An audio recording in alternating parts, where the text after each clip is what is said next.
What is up, my Squirtleites? It is I, your king, welcoming you back to Destiny. And when I say Destiny, I mean Destiny as a series. We're going to be going over both games in this video because this is a bit of a long one. In fact, this is going to be hopefully the first of many discussion videos that I would like to have about video games in general, essentially replacing the Decree series that I had going on. That series' format was just a little bit too limiting and restrictive for me. So instead, I would like to make these long-form discussion videos where you can turn them on and essentially do other things while you listen to them. You don't really have to focus on the gameplay at hand because it is going to be essentially B-roll footage. I mean, this entire video is going to be nothing but basic, standard Destiny 1 gameplay that I recorded while doing some various daily tasks that don't really have any merit or bearing on the stuff that I'm talking about at the moment. Now, seeing as how Destiny is a topic that I've discussed often on this channel, I feel like it is a good place to start and get my feet wet with this series. So if you're not interested in the topic at hand, obviously you can just click out. It doesn't matter. This is just going to be a video that I'm putting out essentially to break up the monotony of the Let's Plays. I mean, I have two open upload days throughout the week on Wednesdays and Sundays, and I figured why not fill it with content like this as well as other content that I have planned. So yeah, that is why this video is happening, but also because I do actually want to get some thoughts out there in regards to the current state of Destiny 2 and really Destiny as a whole and Bungie and the community and everything surrounding it. There's a lot to go over in this video, although I'm going to try not to go into too much detail because I don't want this video to turn out to be like an hour and a half or something along those lines. So let me start by offering a point of view just so you know where I'm coming from with Destiny. From the very get-go, I was never a fan of Bungie. Not that I didn't like Bungie, I just had no history with Bungie prior to Destiny. I never owned an Xbox growing up, I had very few friends who did, and I never really had an opportunity to play any of the Halo games until around 2014, 2015 when I finally got my own Xbox One. I was completely new to Bungie games, and I had no expectations going into the Destiny series. So when I picked up the beta for Destiny 1 all the way back in summer of 2014, I was actually very happy with what I got to play, simply due to the fact that I loved the gameplay. I had played a few first-person shooters prior to Destiny, mostly in the Medal of Honor series, a couple of Call of Duty games, I had played some of the Crisis series, but aside from those, I was kind of new to the genre. I hadn't played all that many first-person shooters, mostly third-person shooters, as a matter of fact. So Destiny's gameplay, in and of itself, kind of blew me away. I immediately fell in love with it, and honestly, I was fine with just running around the Cosmodrome, even in the beta, just shooting stuff, and I was having a blast doing it. Then the game actually came out, and of course, I'm pretty sure the internet already knows how that went down. It was not a very well-received game, mostly due to the fact that the game had no content. Like at all. It was incredibly barren in terms of content and in terms of story, as a matter of fact, and this was a trend that would actually bleed into most live service games that would come out over the next several years, mostly due to the fact that Destiny kind of started the entire trend. You have to remember that when Destiny 1 was coming out, Bungie was pitching it as what they called a shared world shooter, and the community, or even the internet at large, was calling it, or was basically calling Bungie's bluff and saying, no, it's not a shared world shooter, it's an MMO. Well, as it turned out, it was actually somewhere in the middle. Destiny isn't really an MMO by traditional MMO standards. Yes, it is a fully online, always online multiplayer experience, but it also can be played mostly as a single-player game. In fact, outside of the raids, at least in Destiny 1, and a few match-made activities, you can play the entire game solo. And even in those match-made activities, with enough practice, you can probably complete every single one of them all on your own. But at the same time, it is a world that solely exists online. You have to interact with other people, whether you like it or not. So with great hindsight, Bungie was actually kind of correct to call the game a shared world shooter, especially because the term live service hadn't even been coined yet. That wouldn't come until a couple of years later, where live services became all of the rage, and even to this day, they are still made an awful lot and often launch with the very same problems that Destiny launched with all the way back in 2014. It was actually very ahead of the curve. Since then, Destiny 1 grew to be a much better game, as we all know very well, especially those of us who actually played the game. It improved significantly, but it never quite reached its full potential. Bungie kind of cut it short before it was able to actually reach that, and of course, I'm not going to say like it was an uphill climb the entire way. There were a lot of ups and downs along the way. I would honestly say the highest point for Destiny was actually right in the middle of its life cycle, or actually somewhat earlier on in its life cycle with the advent of The Taken King, which was the first major expansion released for Destiny 1. Destiny 2, on the other hand, has been a lot more of a complicated game. It has a much more interesting saga to it, and it actually is quite the case study in developer and community relations, if we're being honest.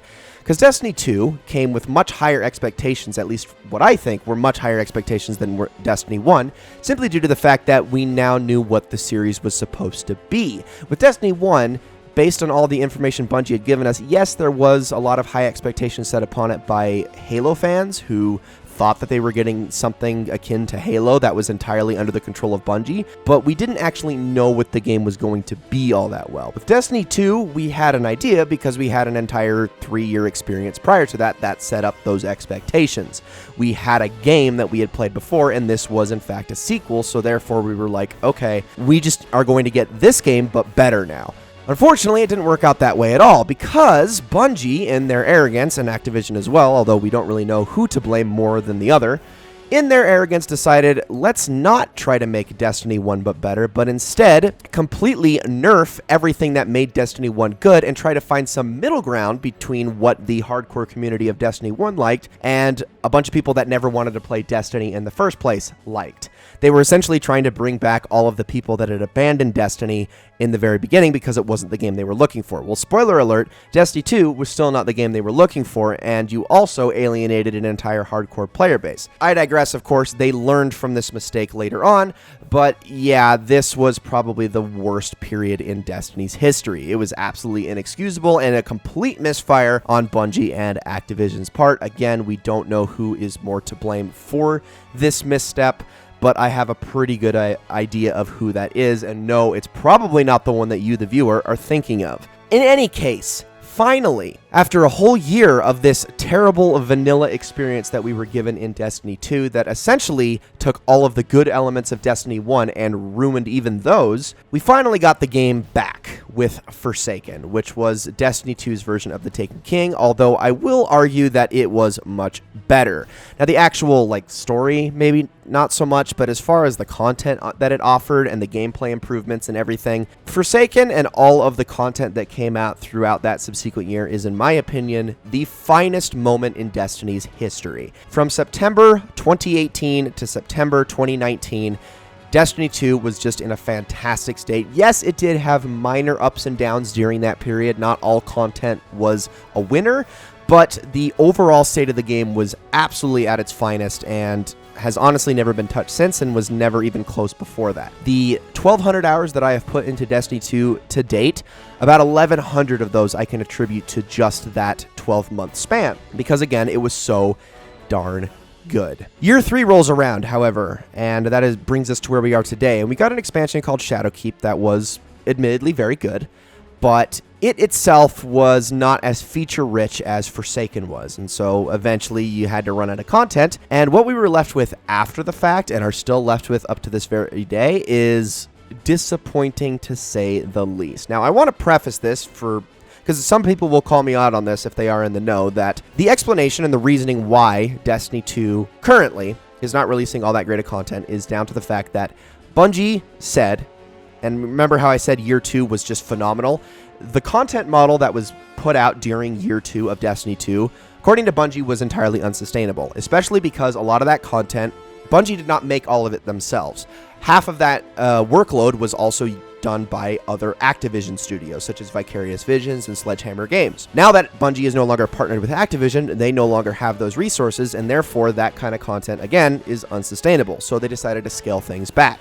I don't have a problem with that. That is not what I think makes Year 3, or the current state of Destiny 2, bad.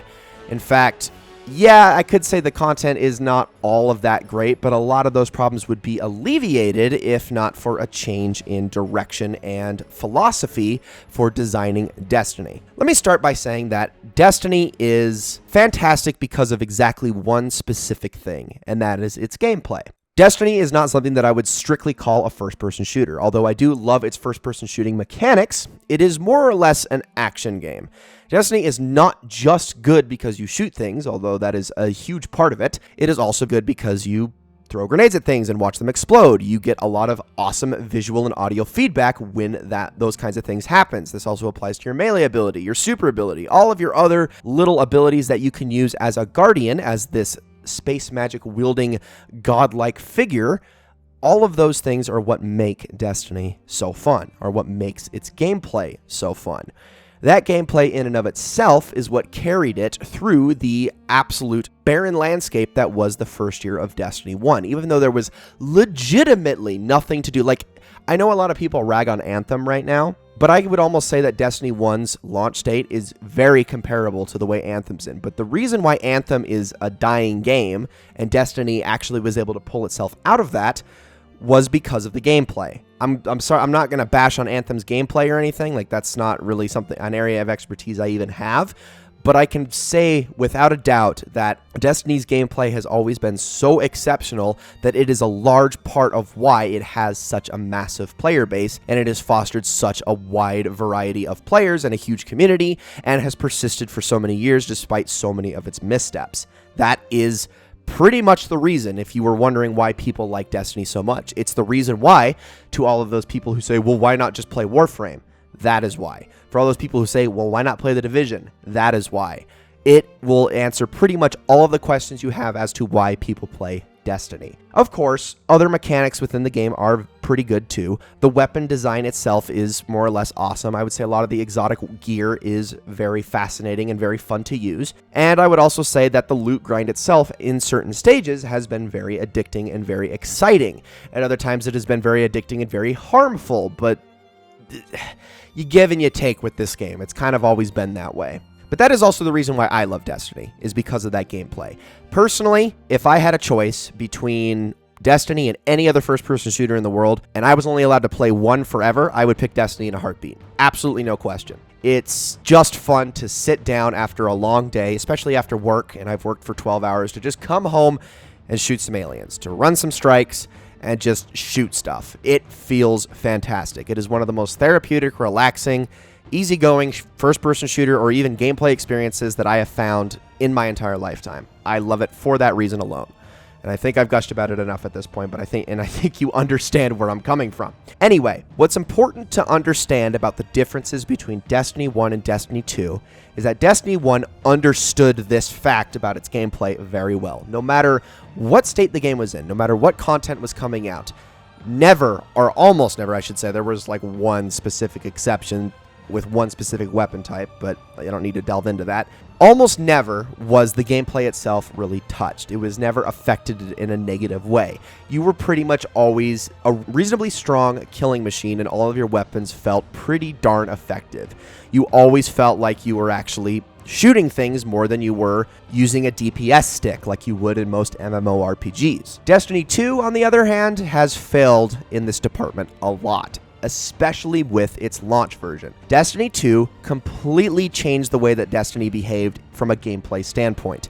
In Destiny 1, you had a primary weapon, which was your weakest weapon, but the weapon you had to have the most ammo for and use the most often. You'd have your special weapon, which was obviously supposed to be supplementary, very powerful, but not too powerful, and would give you a reasonable amount of ammo. This would be like sniper rifles, shotguns, and Destiny exclusive fusion rifles, which are essentially charge-up, burst-fire elemental weapons. It was supposed to be like a middle ground between the sniper and the shotgun. A little bit more range than a shotgun, but hit just about as hard, but had the downside of charging up. Anyway, heavy weapons were machine guns and rocket launchers. These things were supposed to pack the biggest punch, and obviously you were supposed to get the least amount of ammo for them because of how much of a punch they packed.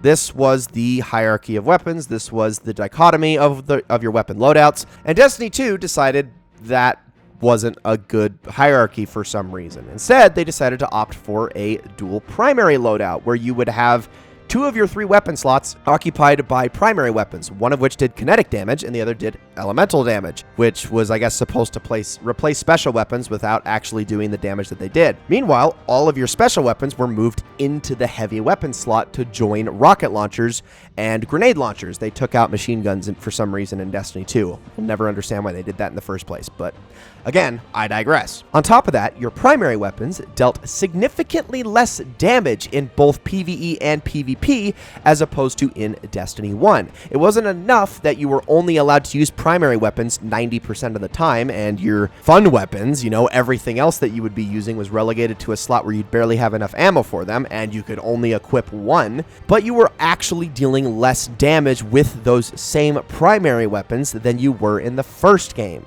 In the first game, scout rifles, hand cannons, these could one-shot most very basic enemies if you shot them in the head. Pulse rifles as well if you could land the entire burst. Auto rifles, it took about 2 to 3 shots. Destiny 2, it was more like 2 or 3 hand cannons or scout shots, or 2 bursts from your pulse rifle, or 6 shots from your auto rifle, sometimes 7, which is absurd. It essentially slowed the pace of the entire game down, which a big part of Destiny's selling point is the fact that it is kind of a fast-paced, mobility, movement-based kind of game. You're not supposed to just be standing in one place plinking things all day, despite its damage values and its RPG elements. You have to remember that Destiny's RPG elements are very, very light. Amongst a plethora of looter-shooter action games that we have gotten over the last decade that include the likes of The Division, Anthem, Warframe, and Borderlands, out of all of those, Destiny is the most decidedly on the this is an action game end of the spectrum, while you would put games like The Division more on the RPG, tactical, strategic side of the spectrum. They are practically polar opposites in that regard. Destiny more so gives off the appearance of being a looter-shooter RPG than it actually is one.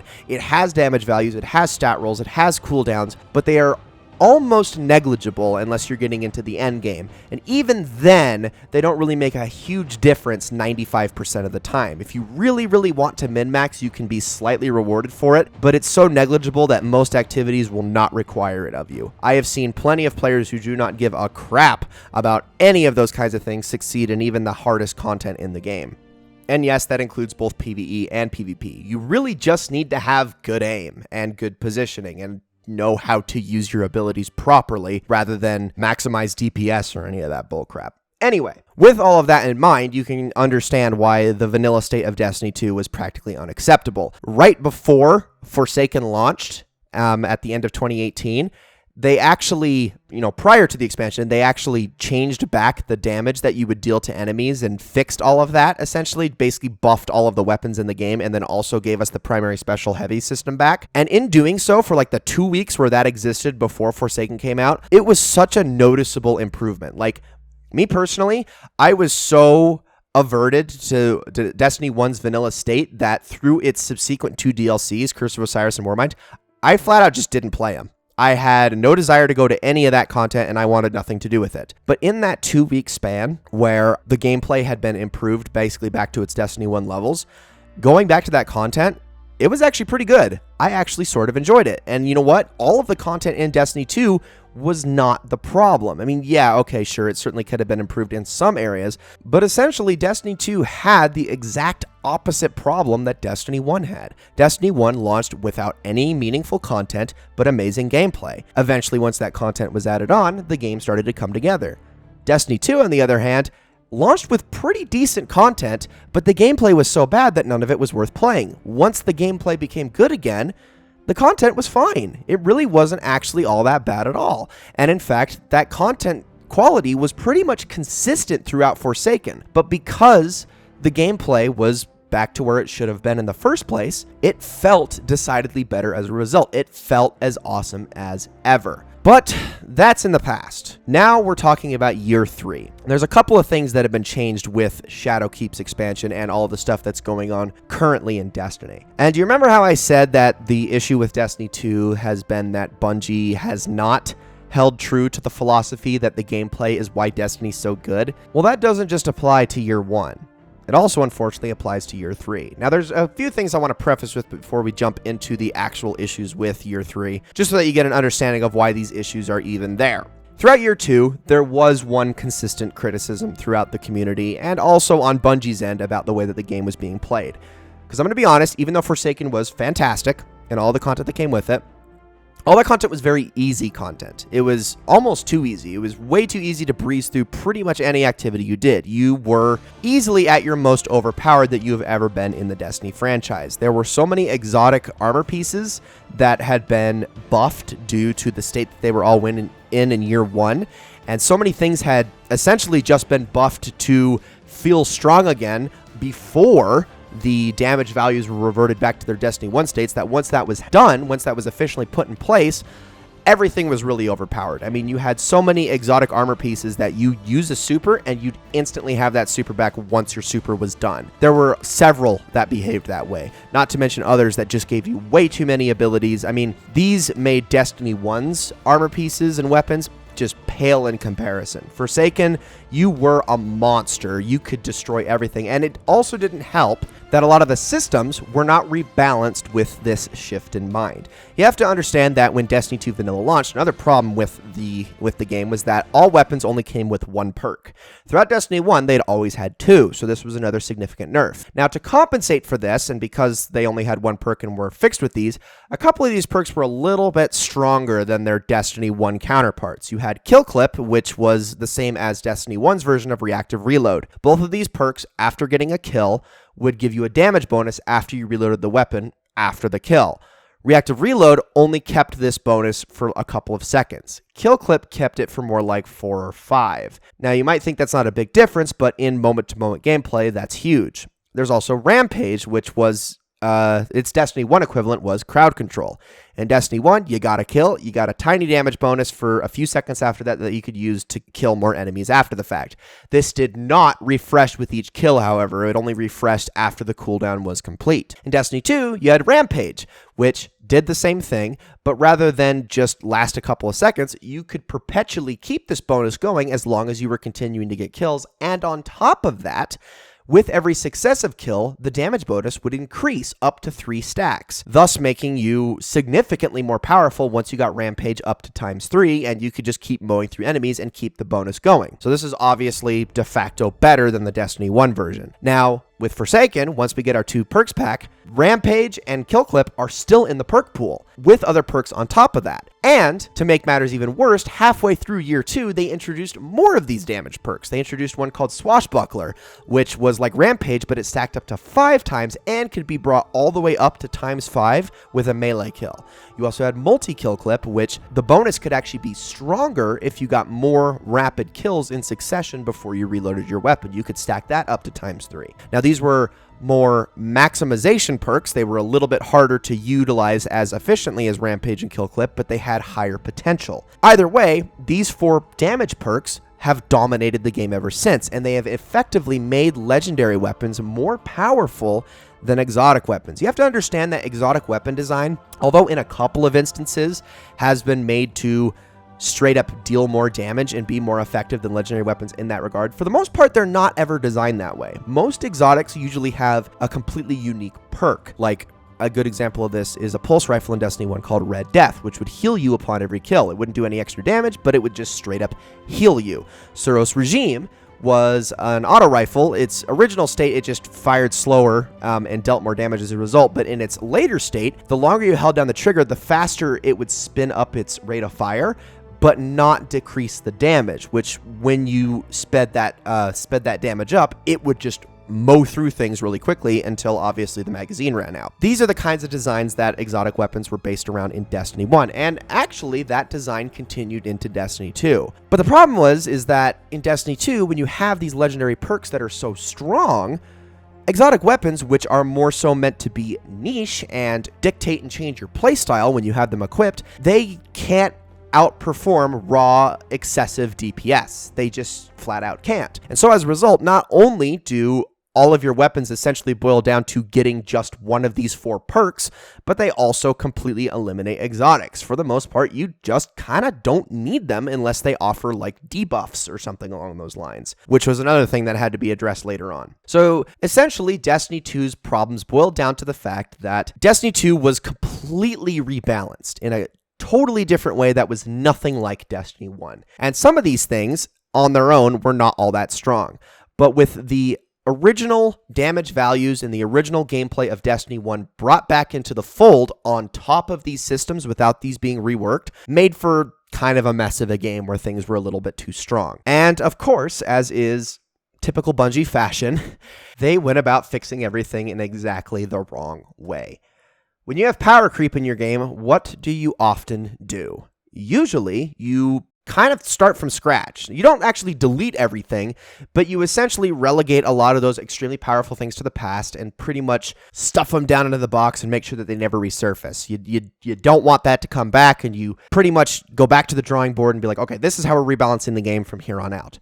And you have to go all the way with that if you're going to make that work. But the problem is that Bungie never goes all the way. They always like to take single steps at a time to try to alleviate something, but with every step that they take, a whole plethora of other problems spring up. And that step that they took was essentially just halving the crit damage that you do to enemies to make those perks less strong. Now, this has had the unfortunate side effect of almost bringing us back to Year 1's gameplay, where suddenly everything is a lot harder to kill. Even the most menial and basic of enemies take way too many shots to bring down. Mind you, this did not affect the more powerful enemies. They are still as easy to kill as ever. So instead, what they did is basically close the gap between the weaker and the stronger enemies, and they just kind of all blend together in a mush of, wow, everything is now a bullet sponge. Bullet sponges don't feel good in Destiny. In fact, we've already been through this rodeo before. Back in Destiny 1, there was a strike boss named Valis Ta'arik. From what I can gather, he commands the siege dancers. No, I'm just kidding. I'm not going to make that meme.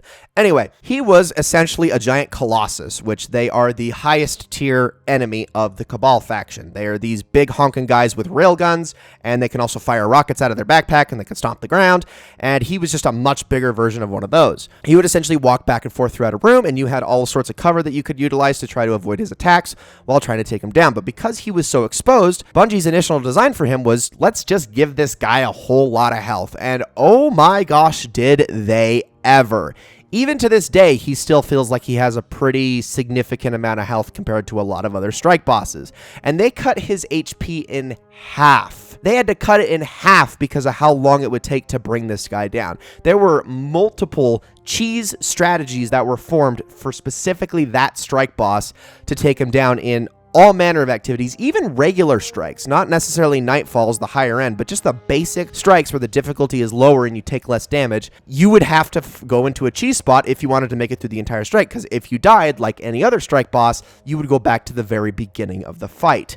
Nobody liked that, and Bungie knew that full well, so they actually had the guy rebalanced. Now, even I have to admit that I would rather have that version of the strike back more than the current state of Destiny 2. I would much rather have to very occasionally deal with one major bullet sponge than have every enemy be a mini bullet sponge. That is the least fun way to play the game. I'm not going to knock games like The Division too much because I'm sure they're fine games when you have like a fully coordinated group of friends and you're actually working together. I've heard that that game can actually be really exciting in those sorts of environments. But that game is the exact opposite kind of game I want to play. A game where I have to essentially sit behind cover and just DPS a thing for hours and hours and hours on end.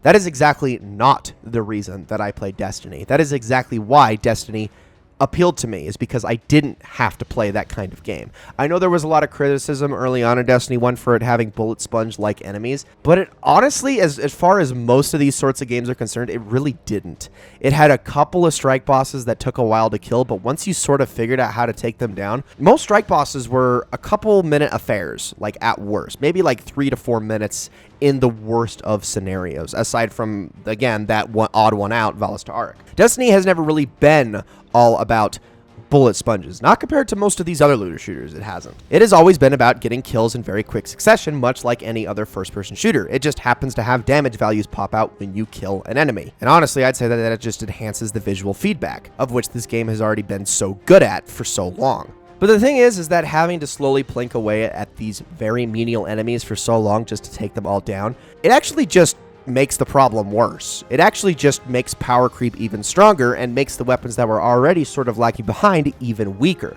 Exotic weapons have never been more useless than they are right now. They are just so pointless. There is no reason to use all but like 2 of them in the entire game. And even those 2 are pretty much only usable because of other mechanics that we have been railroaded into by Bungie here in Year 3.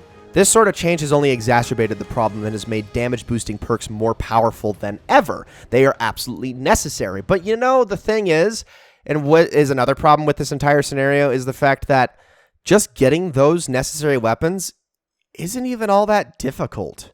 I'm serious. In Destiny 1, getting a god roll was like a monumental occasion, and that's because god rolls were extremely specific combinations out of a possible hundreds of different combinations that you could get. In Destiny 2, because there are 4 different damage perks that you're balancing between, and also plenty of other perks that supplement them perfectly, like Feeding Frenzy and Outlaw, almost every weapon is a god roll. In Destiny 2, I have a vault absolutely stocked to the brim with god rolls in all of the time that I've played. I've probably got a good 100 of them that feature one of those 4 damage perks that I mentioned earlier: Rampage, Swashbuckler, Kill Clip, and Multi-Kill Clip, because they're so easy to get. In Destiny 1, in 1,800 hours of gameplay, I would say that I have maybe 50 weapons that I would classify as a god roll. That's double the time that I have with Destiny 2. And even then, in Destiny 1, my searches were much more extensive and much more deliberate than they ever were in Destiny 2. For the most part, I've happened upon god rolls in Destiny 2. They just kind of fell in my lap without ever even needing to try to get them. There have been all of maybe 2 activities that I have actively played a lot of just to get a specific weapon in Destiny 2, because they just drop like candy, and none of them really mean anything as a result. They're all just interchangeable weapon skins for the exact same damage perks, which completely ruins the entire point of the loot grind. The whole point of it is that you're trying to get a specific and special weapon that is going to make your gameplay experience better. But what does it matter when all of your weapons behave the exact same way and they aren't even that difficult to get? And you might think that the weapon grind is bad based on what I'm talking about. Holy crap, they have ruined armor even worse. In Destiny 2, they introduced this new mechanic that had never existed in Destiny before, that was called a mod system. And essentially these mods could be slotted into weapons or armor to give them a slight bonus of some sort. For weapons, for instance, you could get like a counterbalance mod, which slightly corrected the recoil direction when you fired a shot, or a targeting adjuster, which would slightly boost aim assist or bullet stickiness or whatever. There was also a backup mag, which slightly increased the magazine size of your weapon. You get the picture. There were always these little bonuses that you could just add on to make your weapon behave a little bit better. On armor, it would be things like a recovery increase, or something that slightly boosts the cooldown of grenades or supers or things like that. Pretty simple, standard things. However, there were a couple of outlier mods that would exist in certain activities that were, let's just say, misguided. One of the big culprits of this was called Taken Armaments. Now, there were several mods similar to this one that could also be slotted into your armor, but Taken Armaments is a good example because of just how overpowered it was. This was a mod that could only drop in the raid. The Last Wish raid in Forsaken had a lot of Taken enemies, so you could get these mods that would allow you to get special bonuses for killing Taken, much like special perks in the previous game that revolved around raid armor and the enemies therein. Like, another example of that is in Destiny 1, your Vault to Glass armor would have a special perk on it that would allow you to do extra damage or things like that to Vex enemies. You get the picture. They essentially changed these into mods in Destiny 2. Now, the problem with this Taken Armaments mod is that every single time you got a grenade kill, you would get heavy ammo, which you'd be like, okay, that doesn't actually sound so bad. Then you realize that there is a game mode in Destiny 2 called Gambit. Now, this is a PvE game mode with PvP elements. You are essentially racing to kill the most enemies and bank the most motes that you get from killing these enemies in a race against the other team. So you're basically trying to kill PvE enemies faster than another team. But there is an occasional side effect where every so often you can actually invade the other side and kill the enemy team and disrupt them as an invader. There are Taken enemies in this mode. This mod will work on those Taken enemies. Oh wait, now you're suddenly able to get heavy ammo for free in a PvP game mode. Does the issues with all of that make sense now? Yeah, it was a problem, and this problem was never really fully addressed. In fact, with Year 3, those kinds of mods with that sort of philosophy, are now the entire game. Yeah, oh my gosh, it got so much worse. All of the basic, simple mods that were there to just slightly improve your experience, those are just perks now that you can slot into the armor at any given time. Oh, but it gets better. Armor, prior to Year 3, for the first 5 years of Destiny lifecycle, essentially behaved like the counterpart to weapons, where they would come with random rolls, and these usually had to revolve around your cooldowns, and also a couple bonuses like reload bonuses or super generation bonuses or the distance at which you can throw a grenade, things like that. The rolls on the armor were every bit as random as they were on weapons, so there was in fact a chase for armor at times, especially when you got most of the weapons that you actually wanted. You could go after specific armor, especially ones that looked good, and try to get the exact perks that you wanted. In Destiny 2 Year 2, there were enhanced versions of these perks, which in hindsight were a little bit overpowered as well, on top of everything else I talked about before. But these were the most sought after perks, and therefore you would actually have a chase to go after these armor perks and get these enhanced perks to improve your gameplay experience and make you stronger. In Year 3, instead of balancing these perks and or nerfing them, instead they have just integrated them into the armor in another way, because now, instead of getting random drops with your armor, all armor behaves the exact same. It comes with stats. Yes, these are random, but they, again, are kind of negligible. And then they come with a bunch of mod slots in which you can pretty much slot in whatever perk you so desire. Also, remember how I was talking about taking armaments before? Well, mods like that have been relegated to something that is called an artifact. This is something that changes up seasonally and is something that you unlock by playing throughout the season. Already a bad idea from the start, but it gets better. Most of the mods within this artifact are your enhanced perks, or they are perks that require you to use a very specific type of subclass or a very specific weapon type. These weapon mods are a necessity for battling enemy types that are called champions that can now be found in various activities throughout the game that admittedly just slow the game down even more and are even more bullet spongy than ever. So, you have now been introduced with an armor system that does not require you to get more than just one specific armor piece that you can slot any perk of your choosing into, thus completely negating the entire grind. You now have an artifact system that gives you a bunch of mods that require you to play the game in an exactly specific certain way. You can only use a specific subclass or a specific weapon type to take advantage of these, and you are locked into that for the entire duration of a season, which is 3 months long. So not only have you effectively killed the weapon grind, you've effectively killed the armor grind, you are now railroading players into using only one of their 3 subclasses the entire time, subclasses that already, mind you, have been neutered since the launch of Destiny 2 because they have less options and choices to make between the subclasses than they did in Destiny 1. But you have also effectively let power creep completely destroy your game by letting specific damage perks run rampant for more than a year, down to the point where they are the only perks that are even remotely usable in the game because of the way that you have rebalanced enemy health bars. Have I got all that correct? Oh my gosh, there is so much to unpack here. First of all, I just want to say, in my opinion, the armor system that we have now has got to go. But even more than that, the artifact has got to go. These two systems absolutely destroy any sort of player agency and any sort of individuality in Destiny 2. They completely take away from everything that makes those systems fun and enjoyable that we have experienced for the last 5 years. What makes the armor system even more inexcusable is the fact that this was a response to the general consensus, which I would say is a true consensus, that the armor grind was a little bit less compelling than the weapon grind. And understandable, armor is very passive in Destiny. It is not something that is an extremely tangible effect at all times. For the most part, it just makes slight bumps to the way you're playing. You don't see the armor on screen at all times. It's the gun in front of you that you see all the time, and therefore you know how it behaves a lot more often, and you're not really thinking as much about how your armor works. But I gotta say, I really don't think that the right way of handling that was to make the armor less individualistic, to make it less compelling, to essentially make every single armor piece you grab basically cosmetic, and you just slot perks into it at your own leisure. Granted, yes, you do have to unlock these perks, but within your first couple of weeks, you'll have them all, and then it really does just become changing in and out mods at your own discretion. There really is no individuality anymore to your armor.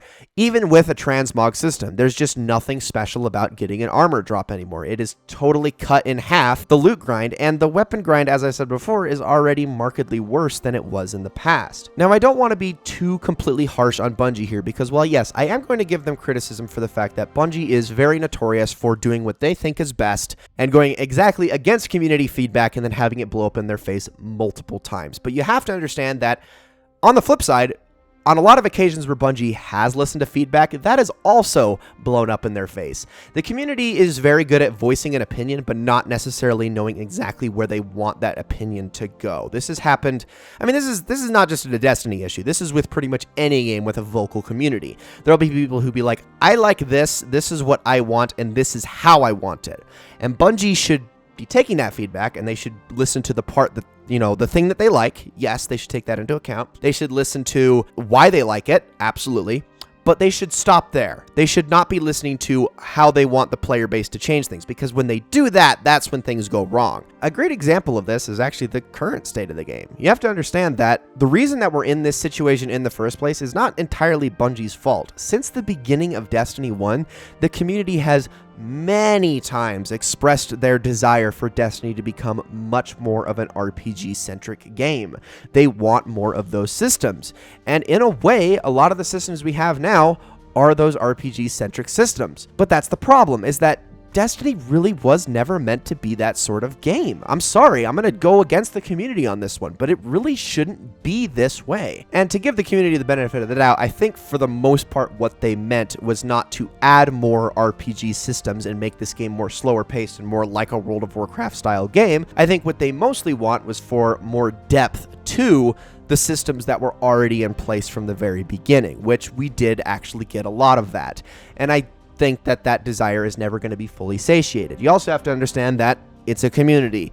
As long as we have Reddit, as long as we have forums, people are going to just talk. They are going to talk, and they will never be satisfied with anything, and that is just a fact of life. And I do think that, unfortunately, Bungie has always felt that pressure. I think any game developer has felt that pressure. I think that's just kind of what comes with having a game like Destiny, or any live service in general, where there are constant ongoing changes and patches made to a game. Nobody is going to be perfectly happy with everything, but I think the most that you can try to do is please the majority. You can just be like, okay, this is what the general community is leaning towards. It's not exactly what they want, but it's in the right direction. As long as we continue to focus on pushing things in the right direction, they are going to be more or less satisfied. They're still going to continue to talk. They're still going to continue to put in feedback, and you can't change that fact. And I know it sounds like I've gone on kind of a tangent with that, but what I'm trying to get at is the fact that the current state of Destiny, it's on both. It's on Bungie and it's on the community. This game has gone in the direction that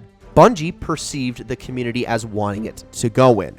However, they misinterpreted that feedback. They did it in exactly the wrong way, and that is why we are clashing again. Up until the recording of this video, really the only one thing that I can see as Bungie outright ignoring feedback and doing things their own way, the community be damned, has been the brand new sunsetting system that they have announced, where they are going to essentially phase out gear after 3 seasons due to a max power level cap, which I'm not even going to discuss that in this video. I think it's terrible and stupid, but I don't think that it is in and of itself a problem. I think it's more of a symptom of the fact that Bungie is unable at the moment to go back and fix so many other deeper rooted systems within the game. This system would not be needed if there weren't all of these other problems with the game, if there wasn't the artifact, if there wasn't this seasonal model. Another huge issue I have with Destiny's current state, and I think this is the real reason why the seasonal content is so underwhelming at the moment, and that was Bungie's change in philosophy with Shadowkeep. They came out in a developer update, and they essentially said that with Destiny 2 Forsaken, we made things very wide, content-wise. Now, what does that mean? That means that all content was kind of added parallel to other content. Everything in the endgame existed on a parallel plane where all of it was equally relevant. And they said, we don't want to make content wide. We want to start to make it tall. We want to basically further that endgame and make things beyond that and make it better and better and higher. But the problem with doing that is that once players have played your most recent content update, they're out of things to do. They've got nothing left to go back to, and they're just going to leave the game because, I mean, what else is there to do? You've relegated everything else to the past. Fact of the matter is, players are always going to go through all of the content faster than a developer can release it. That's just a fact. That is with any game. Players will always burn through content much quicker than developers are able to put it out. Most of the time in Destiny's lifecycle, even at the fastest pace that Bungie has ever been able to put out content, when they give us content that is supposed to last us like 2 weeks, most of the time, players have it done in a day or two. And then they've got 12 more days where they're sitting on their ass and they have no idea what else to do. And so they jump ship. And this is why making content tall rather than wide doesn't work. You need to be able to give players something else to go back to. At the very least, all throughout Year 2 in Forsaken, even when there was content that I particularly did not like, I could always go back to content that was released previously in the same year and enjoy that instead. Good example of this was the second DLC drop during Year 2, which was focused around Gambit. I'm not a particularly big fan of Gambit. I don't tend to like the mode all that much, and that season was solely focused on a new variant of that mode called Gambit Prime. There was a PvE activity added onto it called Reckoning, but it was one of the most brain-dead, boring PvE activities we've ever gotten in Destiny, if I'm being honest. It was essentially just throw supers around the game mode. And so, because of that, at the very least, I had Black Armory, which was the DLC before that, with weapon forging, and all of the Forsaken stuff, particularly the Dreaming City, to go back to and enjoy during that entire season. None of that stuff was for me. I didn't like any of it, but even though I didn't like any of it, I had so much to play that I never stopped playing throughout that entire season because I had so many things to go back to. I had so many things to chase, so much gear to go after, so much of an endgame core loop for me to focus on week in and week out that I could continue to play. And that is the advantage of making content wide. When you relegate all of that to the past and make it irrelevant to the game at hand, when you rebalance armor and weapons so that all of the old stuff is no longer usable in the current game, you unfortunately narrow down the playing field for all of your players, and therefore they are not going to have as much to do. Plain and simple. Destiny 2 would not be in the state it is in right now if all of the content in Year 2 were still relevant. That is just a fact. It wouldn't fix everything, but it would certainly alleviate the problems. And like I said before, it's not just because they relegated it to the past, but it's also a symptom of all of these other systems that they have added into the game. Of the artifact, of the armor system, of the mod system, etc., etc. All of these things are leading in the direction of a Destiny game that I want nothing to do with at the moment. And I can say with confidence that I am not the only one who feels that way. There is in fact a large subset of players that are actually returning to Destiny 1. I have actually been playing Destiny 1 almost exclusively since January, actually since before Christmas, now that I think about it. I created an entirely new account. I got 2 characters all the way up to max level, and with a third on the way, put in 150 hours on that account. I went back to my original account, finally got around to getting all the exotic swords that I had procrastinated for 4 years, and I've been having the time of my life. 150 hours, that is not nostalgia goggles right there, ladies and gentlemen. I am genuinely enjoying it, and I have been noticing that the player base in Destiny 1 is actually increasing. There are more people than ever that are trying to get back into raids, trying to get back to getting their old gear, running around in strikes. It is actually the most active that it has been in a while, and it is definitely a symptom of the fact that Destiny 1 has a lot of what people miss about Destiny at the moment. It still has that gameplay intact. Destiny 1 is by no means a perfect game. It has far less content than Destiny 2 has on a technical level, but it has the gameplay intact. It has everything about what people loved about Destiny in the first place still there, still playable, even though the game hasn't been updated since 2017. And while yes, I'm sure its numbers aren't anywhere close to beating out Destiny 2, I can promise you that the telltale signs are there. And before I end this video, I just want to make sure that you understand that this is all coming from the perspective of a diehard. This is coming from the perspective of somebody who has been there every single step of the way. Outside of those instances where the game has completely lost me, I have been up to date with the game and all of its content at all times. I have always been within Destiny's end game. I have always been there with the community trying to experience the latest and greatest stuff. I am not a super casual player. So to a super casual player, yes, you know what? Pick up Destiny 2. Enjoy it. In fact, if you have never played Destiny 2 before, I can promise you right now that there are hundreds and hundreds and hundreds of hours of content waiting for you that you have yet to experience that I actually think you would enjoy. But as someone who's already played all of those hundreds and hundreds of hours, as somebody who is trying to keep up to date as part of that hardcore community that has kept Destiny thriving over the last several years, this game is a disappointment all over again. We are back to square one once more. And no, another Forsaken and another The Taken King probably isn't going to save it this time. I sincerely think that Bungie needs to pull their heads out of their asses and understand why people like their game, why people play it. It's pretty simple when you really think about it. You can go onto the Bungie forums or onto Reddit and you can see all of this toxicity being thrown left and right and never really understand what people are trying to get at any moment in time. But if you take the common threads out of each and every single one of those complaints and those criticisms, it's actually pretty simple. There is a very strong foundation upon which this game is rooted, and we need to continue to build upon that foundation in the correct way. Otherwise, this game is for sure and for real, truly gonna finally die. Ladies and gentlemen, this has been a discussion on Destiny and Destiny 2. I hope you all enjoyed it very much. I hope all the points that I made in this video actually came off as coherent and it wasn't just incessant rambling that made your ears bleed or anything. In future videos, though, I am probably not going to be discussing one singular game or one singular franchise all too much. I would like to talk about specific topics. To be as honest with you as possible, this series is mostly inspired by Total Biscuit's I Now Want to Talk About Blankety Blank for blank amount of minutes. Those videos that he used to do, may he rest in peace. That sort of content, I think, is very thought-provoking, and I think that it has a very strong place here on YouTube. It is essentially a podcast sort of format where we get our minds going, we think about things, and we talk about stuff within the game industry that needs to be talked about. Destiny is, like I said, very important to me, and I made this video specifically because it is something that is very easy for me to talk about, but in future videos, that is not as much going to be the case.